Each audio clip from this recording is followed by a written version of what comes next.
ওমা, এত অন্ধকার কেন? কিচ্ছু দেখা যাচ্ছে না। আমার খুব ভয় করছে। আমরা কি এখানে সারা রাত থাকবো? না মা, চিন্তা করিস না, তোর বাবা গাড়ির ঠিক ব্যবস্থা করবে। একটু সময় লাগবে, ঠিক হয়ে যাবে। আর দেখি আশেপাশে কারোর বাড়ি আছে কিনা। যদি আশ্রয় দেয় সেখানে না হয় রাতটা কাটিয়ে দেব। হঠাৎ করে কি যে হলো, কিছুতেই গাড়িটা স্টার্ট নিচ্ছে না। এই বৃষ্টির মধ্যে কোত্থেকে মেকানিক আনবো? এদিকে তো মোবাইলের নেটওয়ার্কও কাজ করছে না, কিচ্ছু খুঁজে পাচ্ছি না। চারিদিকে কেবল অন্ধকার আর অন্ধকার। বাবা, আমার কিন্তু ভয় করছে। বাবা, আমরা কি হারিয়ে গেছি? আজকে পিসির বাড়িতে থাকলেই ভালো হতো। কত করে বলছিল পিসি, আজ তোরা থেকে যা। তোমরা পিসির কথা শুনলে না।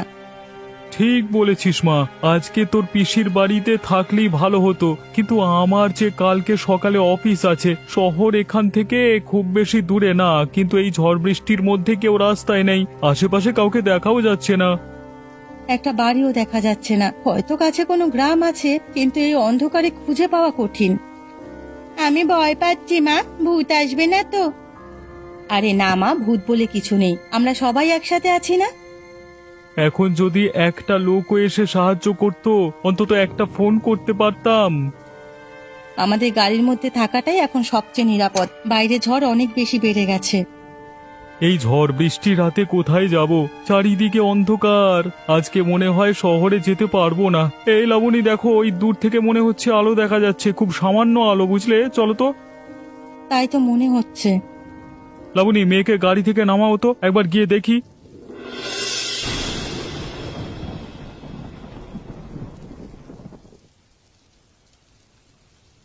ভেতরে কেউ আছেন? আমরা একটু বিপদে পড়েছি, কেউ আছেন?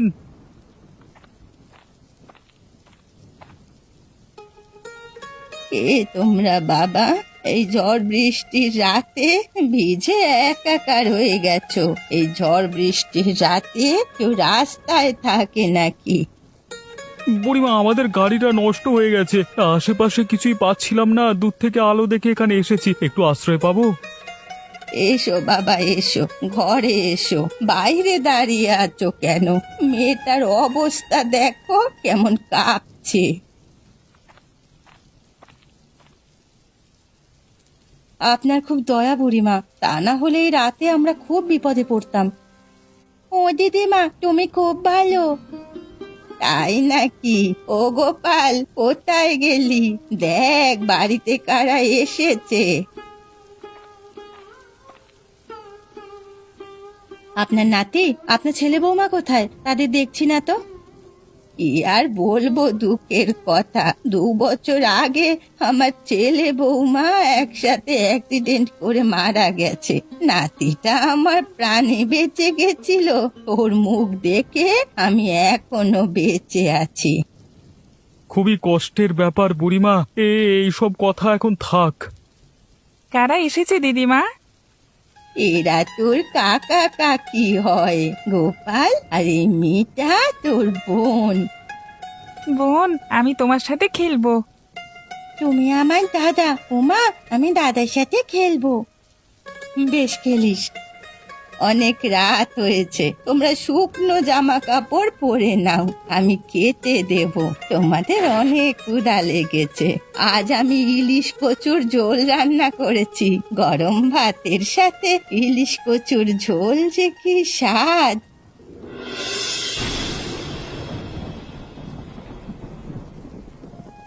আকাশে ঘন কালো মেঘ, বাইরে বৃষ্টি, আর সেই সাথে কচু ইলিশের ঝোল।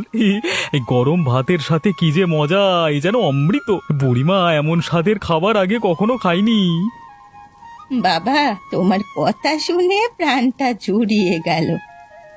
বুড়িমা, আপনি এত রাতে ইলিশ কচু কোথায় পেয়েছেন? সত্যি বলছি বুড়িমা, জীবনে কখনো এত স্বাদের কচু ইলিশের ঝোল খাইনি।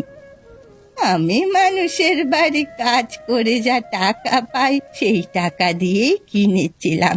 গোপাল কয়েকদিন ধরে ইলিশ কচুর ঝোল খাবে বলে বায়না ধরেছিল। বোন, আমাদের বাড়িতে তোমরা থেকে যাও, তুমি আমার খেলার সাথী হবে। ওমা, আমরা 2 দিন থাকি না গোপাল দাদাদের বাড়িতে? না রে মা, কালকে সকালে আমাদের অফিস আছে, এখান থেকে ভোরে বের হয়ে যাব। বুড়িমা, আপনাদের এখানে গাড়ি ঠিক করা গ্যারেজ আছে? সামনের রাস্তা থেকে বাম দিকে কয়েক গজ দূরে একটা গ্যারেজ আছে। ঠিক আছে। ও দিদিমা, তুমি আমাদের সাথে যাবে? এখন যাব না দিদি ভাই। ও দিদিমা চলো না, একদিন আমরা শহরে যাই, আমরা তো কখনো শহর দেখিনি। বুড়িমা চলুন না আমাদের সাথে, গোপালের ভালো লাগবে। যাবো একদিন, তবে তোমরা যখনই সুযোগ পাবে তখনই চলে এসো, কেমন? আমার দরজা সারা জীবনের জন্য তোমাদের কাছে খোলা। আজকে রাতের কথা সারা জীবন মনে রাখবো বুড়িমা, আর এই ইলিশ কচুর ঝোল মুখে লেগে থাকবে।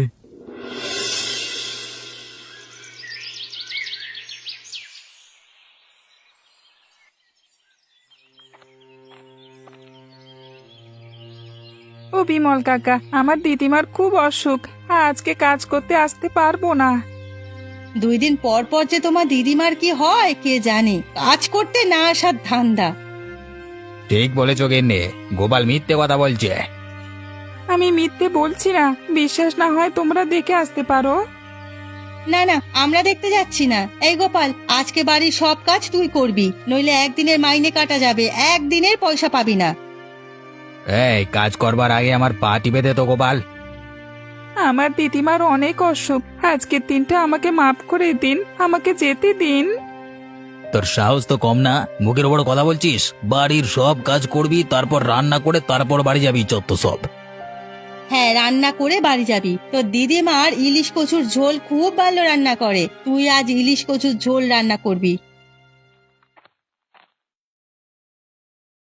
ও মা, গোপাল দাদাকে কিছু বলো না, গোপাল দাদা মিথ্যে কথা বলে না। তুই বেশি কথা বলিস না, যা। না, আমি যাব না। ও গোপাল দাদা, আমি তোমার সাথে বুড়ি ঠাম্মিকে দেখতে যাব। বুড়ি ঠাম্মি কত আদর করে আমাকে। এখান থেকে গেলি না এখনো? আর শোন, এই গোপালের সাথে বেশি মিশবি না, তোকে যেন গোপালের সাথে কখনো না দেখি। বলুন আমাকে কি করতে হবে, আমি দ্রুত কাজ শেষ করে বাড়ি যাব, আমার দিদিমার কাছে থাকতে হবে। শোন, কাজ করবি কিন্তু কিছু চুরি করবি না যেন, চুরি করলে তোর অবস্থা খারাপ হয়ে যাবে। না না কাকিমা, আমি কিছু চুরি করব না।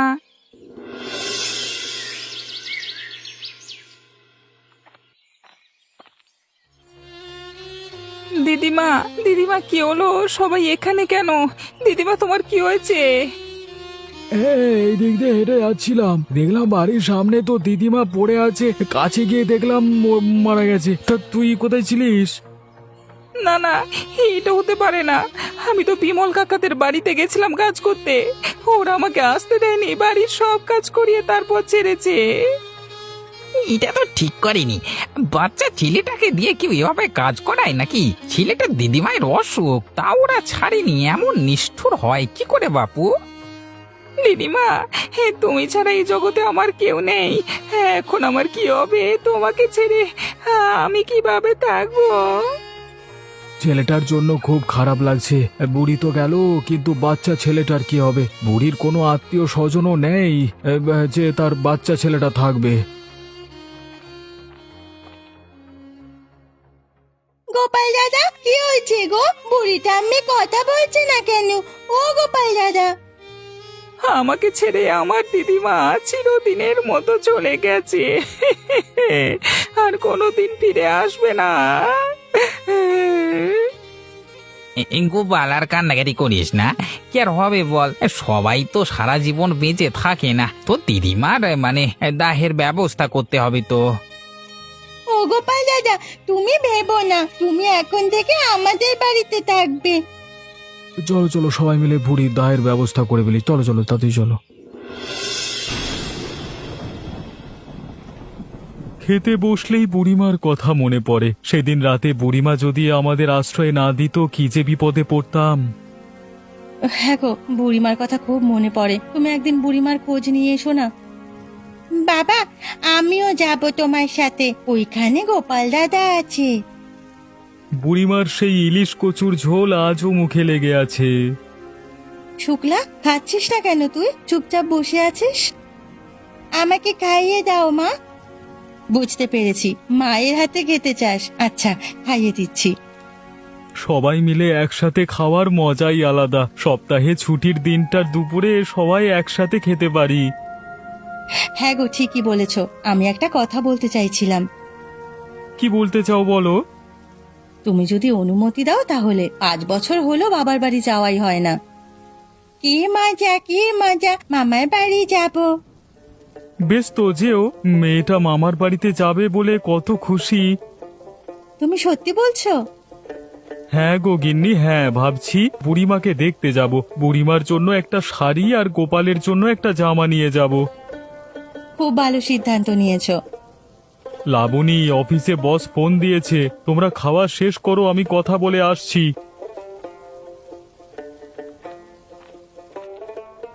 ছুটির দিনে তোমার বস কি জন্য ফোন দিল? লাবণী, ভেবেছিলাম বুড়িমার সাথে দেখা করতে যাব গো, সেটা আর হলো না। কেন, কি হয়েছে? আগামীকাল অফিসের কাজে দেশের বাহিরে যেতে হবে। তোমরা আগামীকালই শুক্লার মামার বাড়ি চলে যেও, কেমন?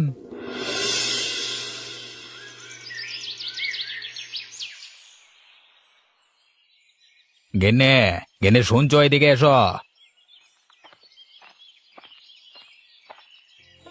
কি হলো, এত সকাল সকাল ডাকছো যে? গোপালের দিদিমা মারা যাওয়ার পর থেকে গোপাল এ বাড়িতে আছে। ও বলছিল কাকা একটা খাবার হোটেল দেবো। গিন্নি, গোপাল চলে গেলে আমাদের কিন্তু বিপদ হয়ে যাবে। ঠিকই বলেছো। যা রান্নার হাত, ইলিশ কচুর ঝোল একেবারে ও দিদিমার মতো রান্না করতে পারে। ঠিক বলেছ, গোপালের হাতের রান্না খেতে একটা বদ অভ্যেস হয়ে আছে, অন্য খাবার মুখে রোচে না। হঠাৎ গোপাল এই সিদ্ধান্ত নিল যে ওকে আটকাতেই হবে, যে ভাবে হোক। তা যা বলেছ গিন্নি, গোপাল বলছিল ওর দিদিমার যে জায়গাটুকু আছে ওটা বিক্রি করে হোটেল দেবে। তা বিক্রি করবি কি করে? ওই জমির কাগজ তো তোমার কাছে।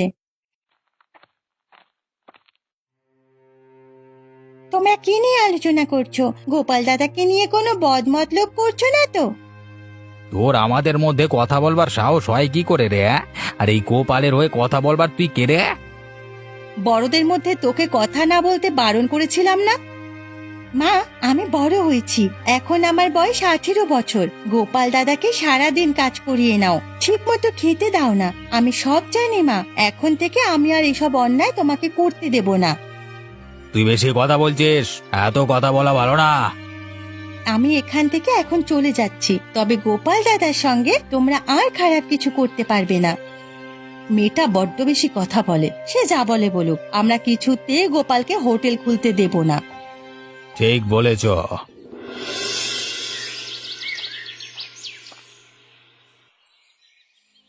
গোপাল দাদা, তোমাকে কাল সকাল থেকে খুঁজছি, সারা গ্রাম তন্ন তন্ন করে খুঁজেছি। তুমি এখানে কি করছো?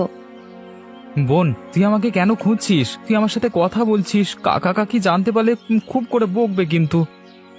আমি সেই ছোটবেলা থেকে দেখে আসছি, বুড়ি ঠাম্মিকে দিয়ে আমার বাবা মা কাজ করিয়ে নিত। মাস শেষে খুব কম মাইনে দিত। আমরা খেয়ে যে খাবার বেঁচে যেত সেটা তোমার জন্য দিয়ে দিত। বুড়ি ঠাম্মি মারা যাওয়ার পরে তোমাকে দিয়ে কাজ করিয়ে নেয়, আর কাজ করিয়ে মাইনেও দেয় না। কাজের বিনিময়ে তোমাকে খেতে দেয় আর থাকতে দেয়। থাক বোন, এসব কথা থাক। আমাকে যদি থাকতে না দিত তাহলে কোথায় যেতাম? আমার তো আর কেউ ছিল না, কাকা কাকি আশ্রয় দিয়েছিল, এটাই আমার জন্য অনেক। তোমাকে কি এমনি এমনি থাকতে দিয়েছে নাকি? তোমাকে দিয়ে যে কাজ করাবে আর এই জমি দখল করবে, এই জন্য। না না বোন, এই জমি আমার দিদিমার, এটা আমি কাউকে বিক্রি করতে দেব না। জমিটা বিক্রি করে আমি একটা হোটেল দেব, সেই হোটেলে ইলিশ কচুর ঝোল রান্না করব। সবাই বলে আমি নাকি আমার দিদিমার মতো রান্না করি। গোপাল দাদা, এই নাও জমির কাগজ, আমি চুরি করে নিয়ে এসেছি। তুমি এই জমি বিক্রি করে একটা হোটেল খোলো, আমাদের বাড়িতে তোমাকে আর থাকতে হবে না। তোমার নিজের একটা পরিচয় হোক। তোকে অনেক ধন্যবাদ বোন, আমি কখনো তোর ঋণ শোধ করতে পারবো না। আমার এবার নিজের কিছু হবে। হ্যাঁ দাদা, তুমি আজ থেকে প্রস্তুতি নাও, যত দ্রুত সম্ভব জমিটা বিক্রি করে দাও। আমি এখন যাই, বেশি দেরি হলে মা আবার খুঁজতে বেরোবে। তুই এখন বাড়ি যা বোন। আর শোন, আমি হয়তো আর ফিরে যাব না। কাকা কাকি কিছু জিজ্ঞেস করলে বলিস কোথায় গেছে জানি না। ঠিক আছে দাদা, তুমি চিন্তা করো না, আমি এখন আসি।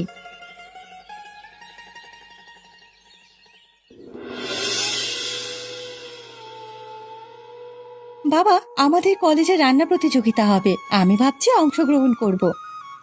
তাই নাকি রে মা? যে কোনো প্রতিযোগিতায় অংশগ্রহণ করা উচিত, জেতাটা বড় কথা নয়, বড় কথা হলো অংশগ্রহণ করা।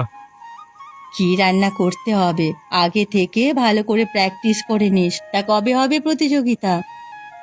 এই তো সামনের সপ্তাহে। রান্না করতে হবে গ্রামের ঐতিহ্যবাহী খাবার। কি রান্না করে বুঝতে পারছি না। কয়েকদিন তোর মায়ের থেকে ভালো করে শিখে নিস। ঠিক আছে, তুই আমার থেকে ভালো করে শিখে নিস। আমার মাথায় একটা আইডিয়া এসেছে। কি আইডিয়া?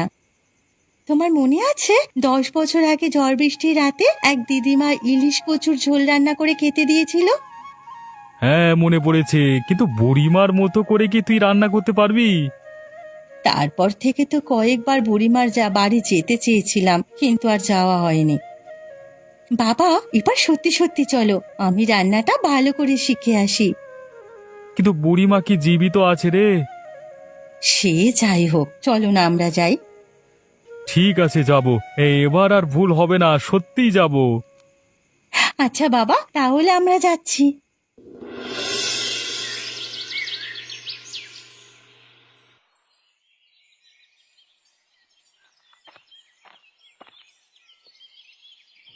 হ্যাঁ গো, এমন করে কি খুঁজছো তুমি? কাল থেকে দেখছি খুঁজেই যাচ্ছ, আমাকে একবার বলো না। দুদিন গোপালের কোনো খোঁজ নেই, তাই ভাবলাম দেখি ওর দিদিমার জমির কাগজটা আছে কিনা, কিন্তু কোথাও তো খুঁজে পাচ্ছি না। তা জমির কাগজপত্র চুরি করে পালিয়েছে। গোপালের তো অনেক সাহস, আমাদের না বলে চলে গেল। কোথায় আর যাবে? বুড়ির বাড়ি খোঁজ করলে ঠিক পাওয়া যাবে। শুনলাম ও নাকি হোটেল দিয়েছে, ভালো বিক্রিও হচ্ছে।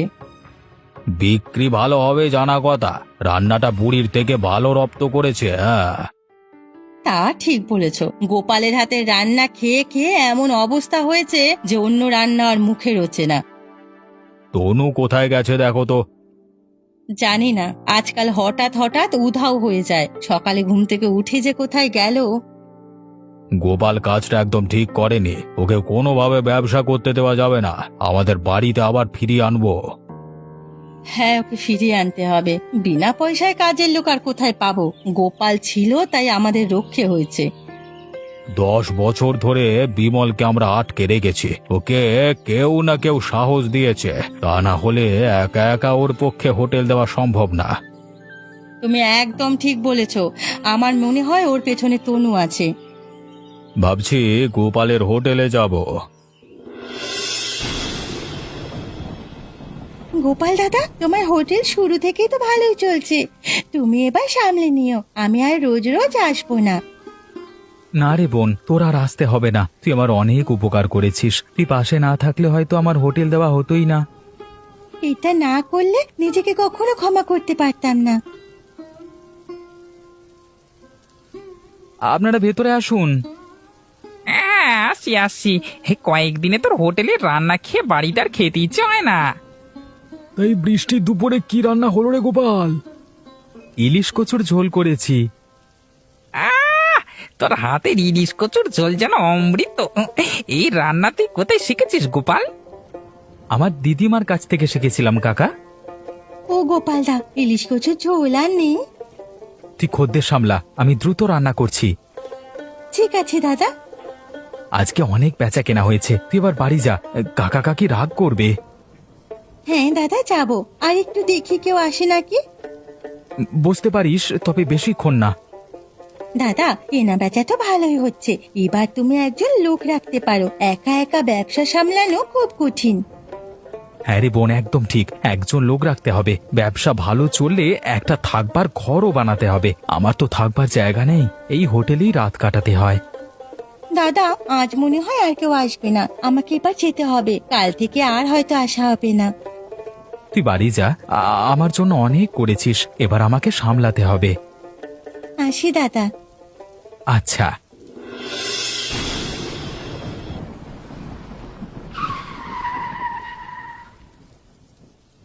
এই ছেলে, এইদিকে এসো তো।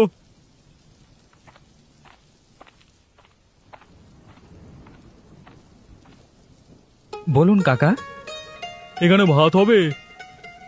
আগে হবে। কি খাবার আছে তোমার হোটেলে? গরম ভাত আর ইলিশ কচুর ঝোল।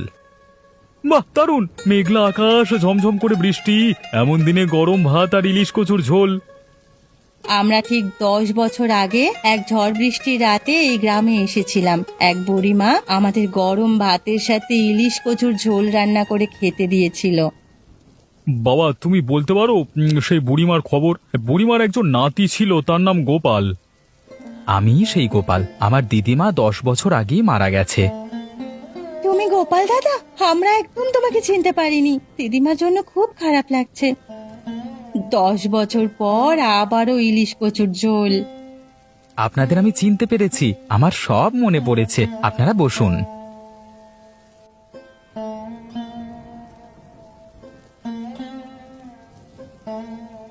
একেবারে সেই বুড়ি মায়ের হাতের রান্না। সেই রাতের খাবারটা এখনো আমাদের মুখে লেগে রয়েছে। গোপাল দাদা, আমরা একটা কাজে এসেছি, তুমি একমাত্র সাহায্য করতে পারবে। বলো বোন, কি করতে হবে আমাকে? আমার কলেজে রান্নার প্রতিযোগিতা হবে, সেখানে গ্রামের ঐতিহ্যবাহী খাবার রান্না করতে হবে। আমি ভাবছিলাম ইলিশ কচুর ঝোল রান্না করব। বেশ, তো আমি শিখিয়ে দেব। তোমরা আগে খাওয়া শেষ করো, তারপর আমি শিখিয়ে দিচ্ছি। ভালোই হলো রে মা, তুই ভালো করে শিখে নিস। হোটেলের ব্যবসা খুব ভালো চলবে গোপাল। তোমার রান্না একবার যে খাবে তার মুখে লেগে থাকবে। কি যে বলেন না কাকা! বাবা, একদম ঠিক বলেছ। তা বাবা, তুমি শহরে আমাদের বাড়িতে যাবে? এবার থেকে আমরা নিয়মিত যোগাযোগ রাখবো। এই নাও বাবা, আমার বাড়ির ঠিকানা। আমরাও এবার থেকে সময় সুযোগ পেলে দাদার হোটেলে চলে আসবো। নিশ্চয়ই আসবে বোন। মেঘলার বৃষ্টিতে ইলিশ কচুর ঝোল, দারুণ ব্যাপার। গোপাল, এতদিন পর আসলি, তাও আবার খবর দিয়ে তোকে আনতে হলো। এই, হ্যাঁ কাকা, আমাকে খবর পাঠানো হয়েছিল তাই এসেছি। তা না হলে হয়তো আশাই হতো না। খুব কাজ কাকা, সময় করে উঠতে পারি না। তোর কি মনে আছে এই বাড়িতে তুই কতদিন ছিলি? আমাদের একেবারে ভুলেই গেছিস রে গোপাল। জানি কাকি, সব মনে আছে। অনেক কষ্ট করেছি, তবে কোনো কষ্ট আমি মনে রাখিনি। তোমরা আশ্রয় না দিলে আমি আমার রাস্তায় রাস্তায় ঘুরে বেড়াতে হতো। আর এখন এখন তুই বড় ব্যবসায়ী, হোটেল চালাস, আমাদের কিছু বলারও প্রয়োজন মনে করিসনি। কাকা, আমি পালিয়ে যাইনি, পরিস্থিতি আমাকে বাধ্য করেছিল। আমি শুধু নিজের একটা জায়গা তৈরি করতে চেয়েছিলাম। দাদা কিছু ভুল করেনি বাবা, সে কষ্ট করে নিজের পায়ে দাঁড়িয়েছে, এটা তো গর্বের ব্যাপার। তবে আমাদের সাথে আলোচনা করার দরকার ছিল। জমির কাগজটাও না বলে নিয়ে গেলি। কাগজটা আমি দিয়েছিলাম, গোপাল দাদা নেয়নি। দিদিমার নামে যতটুকু ছিল সেটা আমার হক ছিল। আমি শুধু সেই